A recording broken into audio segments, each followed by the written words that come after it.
Bueno, amigos, y como les anticipamos hoy al comienzo del programa, hoy vamos a hablar de un tema muy interesante relacionado, por supuesto, al mundo veterinario. Quizás muchos escuchamos hablar sobre el tema, pero no sabemos cómo se trata. No quiero hacer mucho anticipo porque estoy justamente en línea con el doctor Ricardo Floriani, quien es el presidente del Colegio Médico Veterinario. ¿Cómo estás, Ricardo? Buen día. Hola, buen día, Judith, y buen día a la audiencia. La verdad es que sí, tenemos un tema de suma interés, o sea, es algo absolutamente interesante, y hoy día nos acompaña un peso pesado de la medicina veterinaria. Tenemos la suerte y el orgullo de contar en Mendoza con un colega, el doctor Roberto Mera, que además de ser médico veterinario, es docente en la Facultad Massa. Es el director de un centro de investigación que está presentando permanentemente trabajos, y bueno, y con él vamos a hablar de enfermedades transmitidas por garrapatas, algo que es absolutamente común, y en muchas de las casas seguramente de la audiencia habrá alguna mascota que tenga garrapatas, y la verdad es que hay un problema serio a resolver, y bueno, y sobre todo hay que empezar por un correcto diagnóstico para poder ver cómo seguir. Por sobre todas las cosas, porque uno dice garrapata, bueno, es algo habitual, quizá uno no le da la verdadera importancia hasta que llegas al médico veterinario. Exactamente, así que con él vamos a tocar ese tema, y bueno, sí recordar que seguimos haciendo esa colecta para corrientes, o sea, los animales todavía necesitan de nuestra ayuda, así es que entren por favor a la página del colegio, o sea, a las redes del colegio, y ahí van a poder ver el CBU y los lugares por donde pueden donar también, ¿eh? ¿Por qué no me contás puntualmente qué es lo que se está ayudando? O sea, con esta colecta de dinero, ¿qué se está ayudando para este dinero que se envía? En este momento, o sea, la necesidad más grande que tienen es el tema del alimento, o sea, todo lo que es la parte de medicamentos está bastante cubierta, y es algo mucho más visible el tema de la ayuda en cuanto a medicación, pero la alimentación de esos animales que quedaron después del incendio es un problema serio y de larga data, o sea, va a hacer falta mucho tiempo hasta que esos pastizales se recuperen. Entonces, cualquier ayuda económica, o sea, va a tener un impacto en que esos animales puedan tener comida y poder sobrevivir hasta que vuelvan a tener alimento natural. Claro, el incendio, gracias a Dios, ¿no? Se apagó, pero ahora viene todo lo que viene después, principalmente con la flora y la fauna allí en Corrientes. Exactamente. Bueno, Ricardo, como siempre, un gusto charlar con vos y gracias por esta presentación, muy amable, ¿eh? Por favor, gracias a usted y que tengan lindo día. Gracias. Charlamos con el doctor Ricardo Floriani, médico veterinario, presidente del Colegio Médico Veterinario, para así ahora saludar al doctor médico veterinario Roberto Mera, quien es doctor en parasitología humana y animal.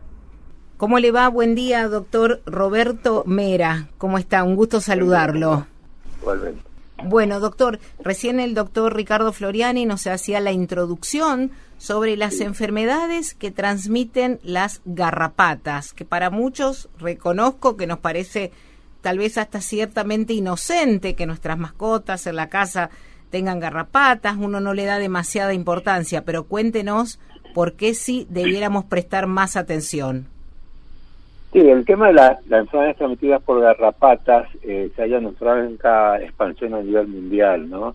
Y el tema no es solo a nivel de mascotas, sino también enfermedades que se transmiten desde la fauna silvestre y el ganado, digamos, prácticamente todas las especies de mamíferos, aves, reptiles que uno puede tener conocimiento, puede ser afectado por alguna de estas enfermedades. Y en los últimos 10, 15 años se está viendo una expansión muy alarmante, están apareciendo enfermedades donde antes no estaban, y están apareciendo nuevas enfermedades transmitidas por garrapatas a un ritmo que a veces supera la capacidad de los científicos de ir identificándolas, clasificándolas, etcétera.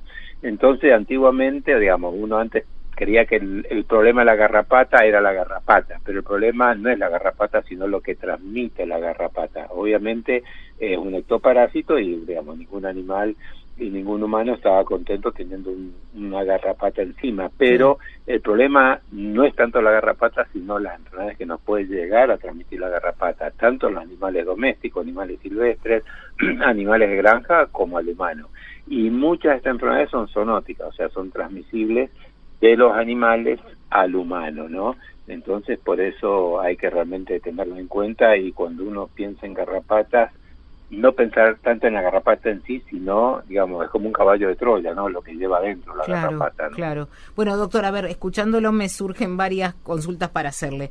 Ante todo, ¿de qué tamaño es una garrapata?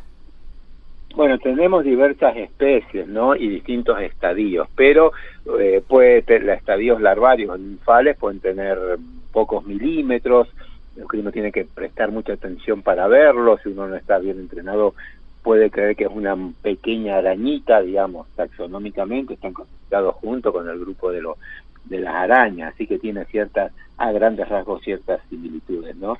Entonces puede ser muy, muy pequeñito, uno puede llegar a creer que es una pequeña arañita que va caminando y puede ser una larva de garrapata, o lo que es más grande es la hembra ingurgitada, o sea, ya llena de sangre, porque siempre cuando uno ve la garrapata más grande es la hembra, porque justamente se llena bien de sangre y tiene la función de oviponer. Una garrapata hembra, según la especie, varía, pero puede poner hasta miles de huevos, ¿no? Claro. Entonces puede llegar a medir hasta varios centímetros. O sea, cualquiera que me escuche podría haber visto algún perro y por ahí a 3 o 4 metros le alcanza a ver las garrapatas que puede llegar a tener adheridas a la piel, ¿no? Pueden ser, el tamaño varía más que nada, obviamente, según la especie y según el estadio, ¿no? Si es un animal juvenil o adulto, ¿no? Bien, y cuando usted habla de distintos tipos de garrapatas, ¿son los distintos tipos que afectan a distintas especies dentro de los animales o es indistinto? A ver, digamos, acá en Argentina, para hablar de nuestro país, hay más de 40 especies de garrapatas descritas a la fecha. Y, digamos, tenemos garrapatas que parasitan un solo animal, una sola especie de animal, que ocasionalmente, ante la necesidad, pueden pasar a parasitar otra especie.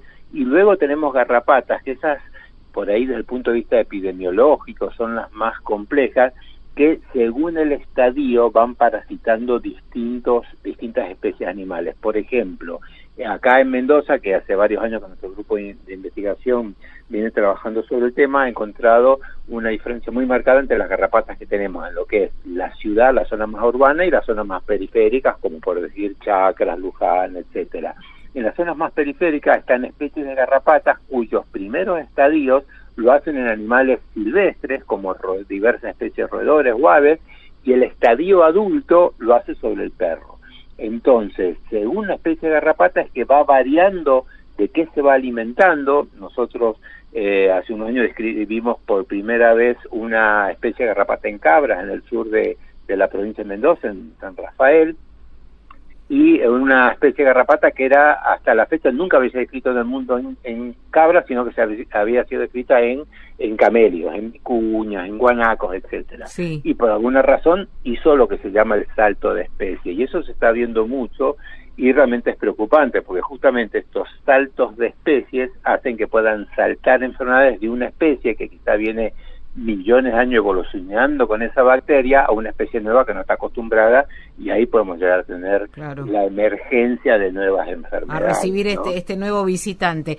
Y hablando de especies, doctor, usted mencionaba a los humanos también podemos, ¿cómo se dice? No es incubar, sería portar garrapatas. Digamos, el humano puede ser hospedador, en la mayoría de veces son hospedadores accidentales, porque no es que la garrapata depende del humano para completar su ciclo, pero uno de los casos más preocupantes desde el punto de vista de transmisión de enfermedades es la persona que sale a hacer trekking, que va al campo, que va a un área natural, y por ahí había una larvita de garrapata desesperada, porque por ahí es una garrapata de un ciervo, de un roedor, de un ave, y no pasa a su hospedador, y bueno, cuando hay hambre, pasó un humano, se subió al humano y lo puede llegar a morder al humano, ¿no? Entonces, el humano, según el ambiente en que esté, y si no está la presencia de su alimento habitual, puede picar al humano. Incluso la garrapata común del perro, el Rhizophagus sanguineus, que es la garrapata que por ahí la mayor parte de la gente suele ver en las ciudades, que es de distribución mundial, puede llegar a picar el humano. No es el hospedador, digamos, el hospedador habitual, pero puede llegar a picarlo, y de ahí tenemos esas situaciones en las cuales las enfermedades se pueden transmitir desde reservorios animales al humano, ¿no? ¿Y hay alguna parte del cuerpo humano, en el caso de que uno hospede una garrapata, que prefiere alojarse? A ver, digamos, como el humano no suele ser el hospedador habitual, Sí. La garrapata generalmente se va a ubicar en un lugar de piel desnuda y de más difícil acceso, o sea, digamos que uno no lo vea o no la sienta, por ejemplo, en la nuca.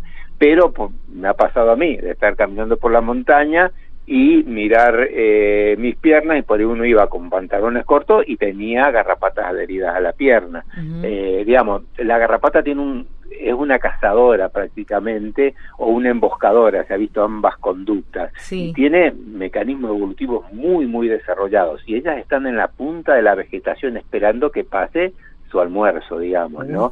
Y tiene sensores químicos, etcétera, que le indican que se viene aproximando la presa, que en Sí. el caso del humano viene a ser uno, y rápidamente, imagínate, uno puede estar caminando rápidamente y se le adhirió la garrapata cuando uno pasó al lado de ella. Claro, estaba pensando Realmente, la diferencia, por ejemplo, con los piojos, que buscan donde hay cabello. La claro. diferencia Claro, con la garrapata. La garrapata depende, en su hospedor habitual trata de ir a lugares donde le es más difícil que se la saque de encima. Por ejemplo, lo que es el garrapatas en el perro, alrededor de las orejas, atrás de la oreja, etcétera. En lo que es en rumiantes, por ahí puede ir a verse en las pezuñas, por ejemplo, en el medio de las pezuñas, en los caballos atrás de las orejas, en el cuello. Entonces busca lugares donde el hospedador, el individuo parasitado, le cueste sacársela de encima, ¿no? Y también obviamente hay otras preferencias, que es el tipo de piel, irrigación, etcétera. Pero digamos, desde el punto de vista de la prevención en el humano, bueno, tratar de, si uno está en zona que puede estar expuesta, tratar de ir con la menor cantidad de piel descubierta posible. Bien, buen dato. Claro. Doctor, para Sí. finalizar, ¿cuál es la mejor forma para desechar la garrapata cuando afecta Sí. a nuestra mascota o cuando nos afecta a los humanos? Sí, acá lo que quiero poner énfasis, que es muy importante, hablando de animales domésticos, ¿no? Lo que es la prevención, ¿no? Porque, a ver, una garrapata puede transmitir muchas enfermedades, y generalmente las transmite en combos, y lo puede hacer muy rápidamente. Se ha visto que a veces basta minutos para que se pueda transmitir la enfermedad. Entonces, uno tiene que, dentro de lo posible, evitar que esa garrapata pique, porque una vez que picó o lleva 2 o 3 días encima, ya puede haberme transmitido tanto al humano como al animal diversas enfermedades. Entonces la prevención es fundamental, por eso es muy importante, referido a las mascotas, que la gente consulte con el veterinario para hacer los tratamientos preventivos, para evitar que se suba esa garrapata a la mascota. Que, digamos, esto acá en la Argentina, en nuestro país, en ganadería es muy conocido, en el norte del país, en los tratamientos del ganado contra las garrapatas, algo Sí. que incluso ha sido una cuestión a nivel estatal, que se ha implementado durante muchas décadas. ¿Qué pasa si uno encuentra una garrapata arriba de un animal o arriba de uno? Sí. Lo importante es la rapidez, tratar de extraer la garrapata lo antes posible para evitar, como dije, que transmita esos patógenos.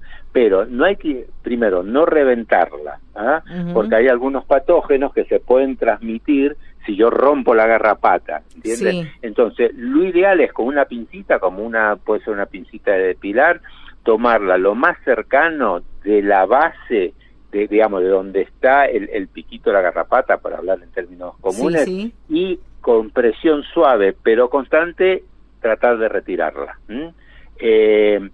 Mucha gente va y le pone querosén, el tema es que de aquí a que la garrapata se murió, puede, digamos, el tiempo que transcurre puede seguir transmitiendo. Entonces, por eso es importante la celeridad de tratar de extraerla lo antes posible, no usar la mano desnuda, lo ideal es utilizar una pequeña pinta. Si uno tiene una garrapata, que se le ha subido una garrapata, obviamente extraerla, pero estar muy atento, consultar con el médico. Por suerte acá en Mendoza, ya incluso a nivel oficial, en el CONI está el doctor Bonti, que está encargado de recepcionar y derivar todas las muestras de humanos en los cuales se sospeche la existencia de enfermedades transmitidas por garrapatas. Pero si uno se saca una garrapata y empieza con un cuadro febril o cualquier síntoma, consultar inmediatamente con el médico, y importante relatar lo que ocurrió con la garrapata, que por ahí no tiene nada que ver con lo que está ocurriendo, pero si el médico no tiene ese dato, realmente no está la sospecha que puede existir esa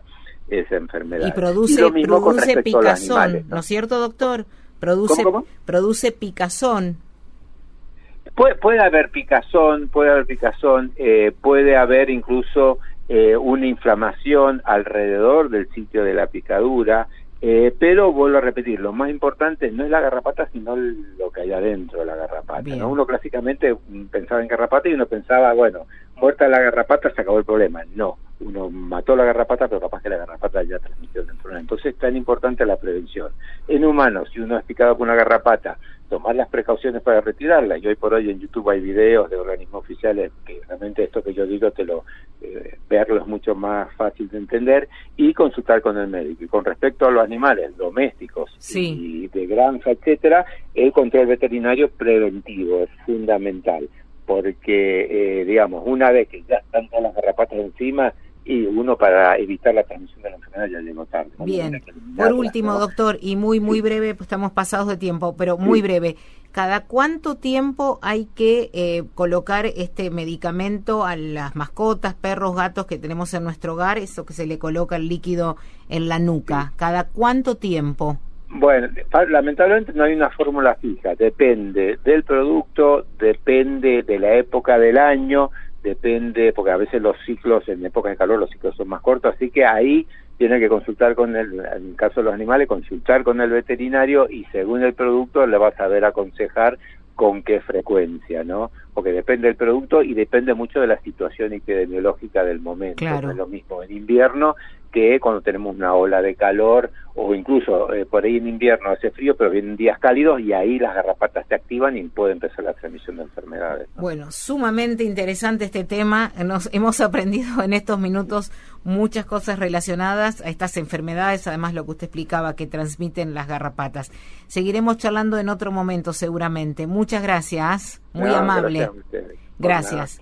Gracias, buen día. Charlamos con el médico veterinario Roberto Mera, quien es doctor en parasitología humana y animal. Hablamos de las garrapatas.